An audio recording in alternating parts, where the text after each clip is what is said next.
ಹೇ hi hello ನಮಸ್ಕಾರ ಎಲ್ರಿಗೂ. So this is day 3. So ಇವತ್ತೇನು ಬಂದಿದ್ದಾರಪ್ಪ ಅಂದರೆ ಆಲ್ಮೋಸ್ಟ್ ಒಂದು 5-6 ಮೆಂಬರ್ಸ್ ಬಂದಿದ್ದಾರೆ. ಇವರೆಲ್ಲ ಬಂದ್ಬಿಟ್ಟು ಸೆಂಟ್ರಿಂಗ್ ಅವರು. ಸೊ ಇವತ್ತು ಆ್ಯಕ್ಚುಯಲ್ ವರ್ಕ್ ಸ್ಟಾರ್ಟ್ ಅಂತ ಹೇಳ್ಬೋದು ನಿಮ್ಮ ಕಡೆಯಿಂದ.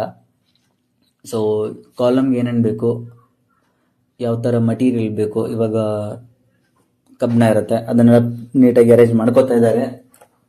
ಓಕೆ, ಸೊ ದಿಸ್ ಇಸ್ ಇವಾಗ ನೋಡ್ತಾ ಇರ್ಬೋದು, ಇದು ಆಲ್ಮೋಸ್ಟ್ ಲೈಕ್ ನಮ್ಮ ಲೆಂತ್ ಮೇಲೆ ಡಿಪೆಂಡ್ ಆಗುತ್ತೆ. ಆಮೇಲೆ ಇಲ್ಲಿ ರೈಟ್ ಸೈಡಲ್ಲಿ ಇವರು ಔಟ್ ಸೈಡ್ ಸ್ಕ್ವೇರ್ ಟೈಪ್ ಬೇಕಾಗುತ್ತೆ ಅಥವಾ ರೆಕ್ಟ್ಯಾಂಗಲ್ ಟೈಪು ಅದನ್ನು ಇದು ಮಾಡ್ಕೋತಿದ್ದಾರೆ, ಅಂದರೆ ಆ ಥರ ಬೆಂಡ್ ಮಾಡ್ಕೋತಾ ಇದ್ದಾರೆ.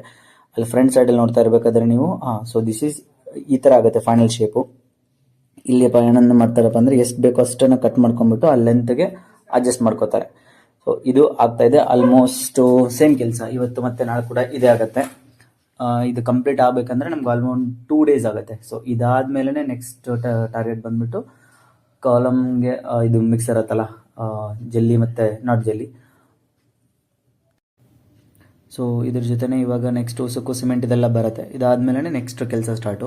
ಸೊ ಬೇಸಿಕ್ಕಾಗಿ ಇದು ಕಂಪ್ಲೀಟ್ ಆದರೆ almost like half of the work is done ಅಂತಲೇ ಅರ್ಥ.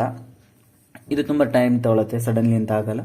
ಸೊ ಇವರು ಸಪ್ರೇಟ್, ಇವ್ರ ಮೇಸ್ತ್ರಿ ಬೇರೆ, ಮತ್ತು ನಾರ್ಮಲ್ ಆಗಿ ನಮ್ಮ ಮನೆ ಕಟ್ಟೋ ಗೌಂಡಿ ಮೇಸ್ತ್ರಿನೇ ಬೇರೆ.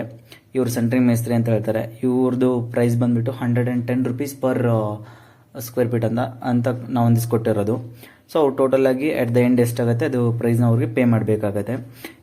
ಆ್ಯಸ್ ಆಫ್ ನಾವು ಅವರು ಇಂಥವನು 12 ಕಾಲಮ್ ಬಂದಿರೋದ್ರಿಂದ ಅವರು 12 ಈ ಥರ ಶೇಪ್ನ ಪ್ರಿಪೇರ್ ಮಾಡ್ಕೋತಾ ಇದ್ದಾರೆ.